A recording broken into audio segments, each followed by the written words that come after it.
First thing is building a form. Lay out the wood on a piece of plywood or melamine board the way you want it. Cut the end pieces for the form first and make sure they are taller than the wood. Next, cut the sides of the form and make sure there's no gaps along the outside edges. Remove everything from the plywood and using sheathing tape, cover the plywood and all the sides completely, making sure there's no bubbles and the tape sits perfectly flat.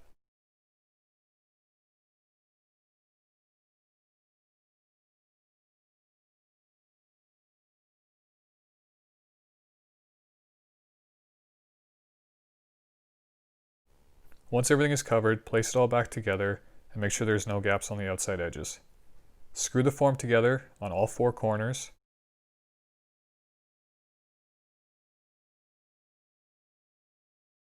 Once the form is built, you can remove the wood, place the form back on top of the plywood, flip it over, and screw the corners down to attach it to the bottom. Caulk all the inside joints as well as the outside joints where the form meets the plywood. This will prevent accidental leaks leaking onto the floor. Just use as little caulking as possible and flatten it out to make sure it doesn't raise the wood anywhere. Seal the wood prior to pouring. Use a foam brush to apply some pre-mixed epoxy to the live edge and allow it to fully cure before pouring. This will eliminate a lot of the leaking epoxy and let a lot less air escape from the wood into the pour.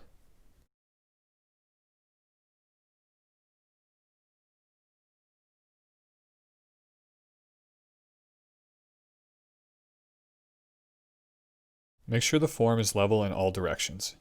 Shim underneath where needed to make sure the form stays level. Mix the epoxy to the correct ratio. Every epoxy is different. This is flow cast deep pour and mixes 2 parts resin to 1 part hardener.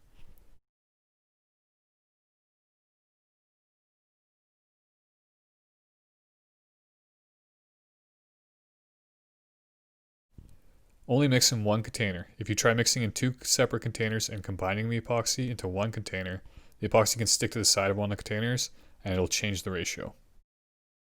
Mix the epoxy a lot. If you're not sure if it's enough mixing, just keep mixing longer. You can never over mix it. And for large pours, use a drill and a paint mixer like this, available at any hardware store. Add pigment, powder, or dye to add color. Add small amounts at a time until you get the desired color and transparency you're looking for. Less is more, and it doesn't take much, especially if you want a transparent water look. You don't need very much powder.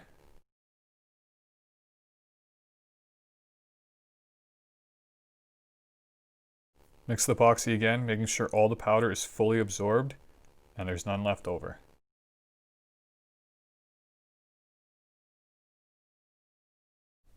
Using a torch, remove the bubbles created from mixing prior to pouring in the mixing container. The less air introduced, the less that will need to be removed later. Make sure your wood is secured to the form. Here I've secured it from underneath, but you can also clamp the wood to the bottom. If you don't, the wood can float on top of the epoxy. Do not try to pour too deep. This is probably one of the biggest issues beginners have. Regular tabletop epoxy should be poured at roughly 1/4 inch layers until it's full. Deep pour epoxies like the one I'm using take longer to cure but can be poured up to 2 inches thick.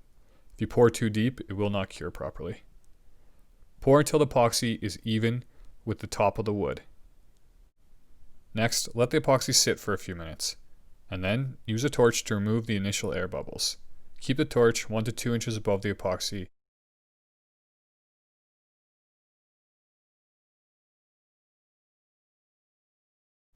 Keep the epoxy cool and out of direct sunlight for the entire curing process. This will extend cure times, but will allow the epoxy to set up better, giving better results. If it's too warm, use fans to help keep the epoxy cool. To add some depth to this epoxy pour, I'll stir in 3 drops of black dye. I do this at about the 14-hour mark or when the epoxy is beginning to gel. For regular tabletop epoxy, this should be done at roughly the 1-hour mark in the final layer. As you can see, it doesn't dye the whole thing black the way it would if it was added earlier, but stays mostly on top to give the epoxy a two-tone look. You can also replace the dye with a second different color epoxy. Allow the epoxy to rest until cured. For deep pour epoxy, this may take several days. Once it's cured, remove the screws from the form and using a hammer, tap the sides and remove both the sides and the bottom.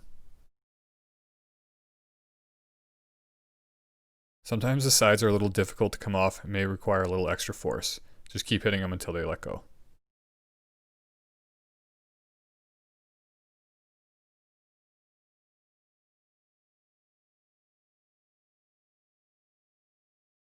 If you overpoured or the epoxy leaked onto the wood, it will need to be removed. You can sand it all off, or to speed up the process, put it through a thickness planer. If it's too large, like this piece, a power planer before sanding will save a lot of time. On the bottom of the piece, sand both the wood and the epoxy to 220 grit. Once it's all sanded to 220, then you can polish it to 4000 or higher. I use SIA air pads on a regular sander, but a car power buffer also works well. As you can see, the epoxy gets less and less cloudy as you get closer to that 4000 grit. On the top, however, only sand the wood to 220. Ideally, the epoxy was poured flush with the top of the wood and will not need finishing. Next, the easiest way to clean up the edges is to trim all 4 edges using a table, track, or miter saw, whichever one you have. This will remove any side lips left by the epoxy. You can router the epoxy edge same as the wood. Here I'll just add a 1/4 inch round over. This is an optional way of cleaning up the edge without much sanding needed.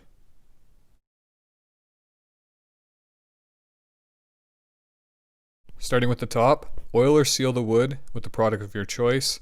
The epoxy doesn't need to be sealed once it's finally cured. If you get any finish on it, just simply wipe it off before it dries. On the bottom, unlike the top, seal the wood and the epoxy. The oil or finish will clear up any residual cloudiness in the epoxy. You can see as I rub the oil in how much the epoxy clears up. Thanks for watching. If you have any issues with your pours or any questions, please leave them below. If you want to see more videos like this, please don't forget to like and subscribe.